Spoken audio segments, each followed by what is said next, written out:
Bonjour, Gilles ici pour actualité-dvd.com. Je vous parle du Blu-ray du film Cash, distribué par VVS Film, réalisé par Stephen Milburn Anderson et mettant en vedette Sean Bean, Chris Hemsworth et Victoria Profeta. Sam et Leslie sont le couple le plus heureux du monde. Alors qu'il allait au boulot, une valise remplie d'1 demi-million de dollars atterrit sur l'automobile de Sam. Persuadés que le destin leur sourit enfin, ils s'apprêtent à mener la vie dont ils ont toujours rêvé. Jusqu'au jour où un gangster mystérieux arrive chez eux et leur demande de lui rembourser la somme exacte contenue dans la valise.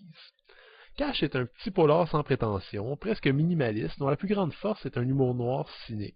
Et ne vous fiez surtout pas à la pochette ou à la section dans laquelle le disque se trouve au club vidéo, le film de Stephen Milburn Anderson n'est absolument pas un film d'action.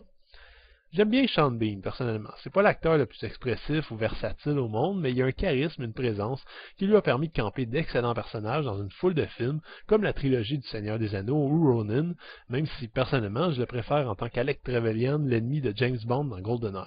Son personnage ici est le digne descendant d'une longue lignée de gangsters charismatiques britanniques, qui comptent des membres prestigieux comme Bob Hoskins dans The Long Good Friday ou Ben Kingsley dans Sexy Beast.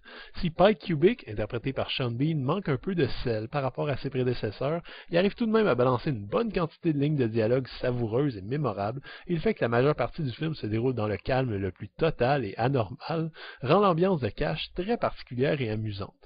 Ici, je crois que ce qui distingue le film de la multitude de polars du genre est peut-être ce qui va énerver une bonne partie des spectateurs. Disons que les deux personnages principaux, Sam et Leslie, sont des pacifiques de gauche assez exceptionnels qui prennent plutôt bien l'arrivée de cet inquiétant truand chez eux et qui lui obéissent rapidement au doigt et à l'œil.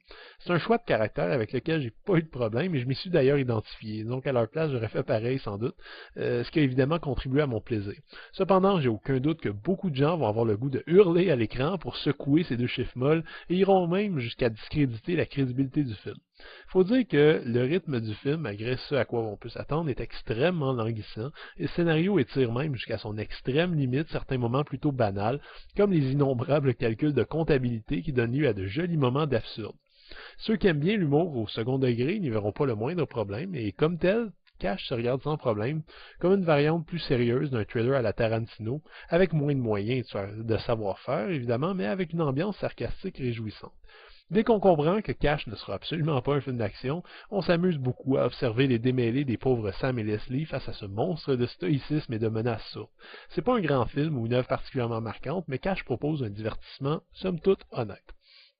Le Blu-ray est présenté à 1:78 anamorphique, avec une piste en anglais 5.1 et une piste en français 5.1, sans sous-titres ni bonus, hélas.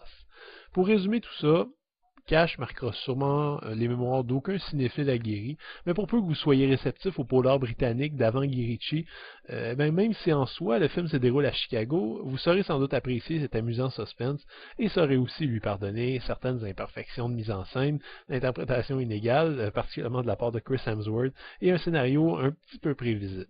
Croyez-moi, il y a de bien pires façons de passer 2 heures. C'était Gilles, merci, bon visionnement.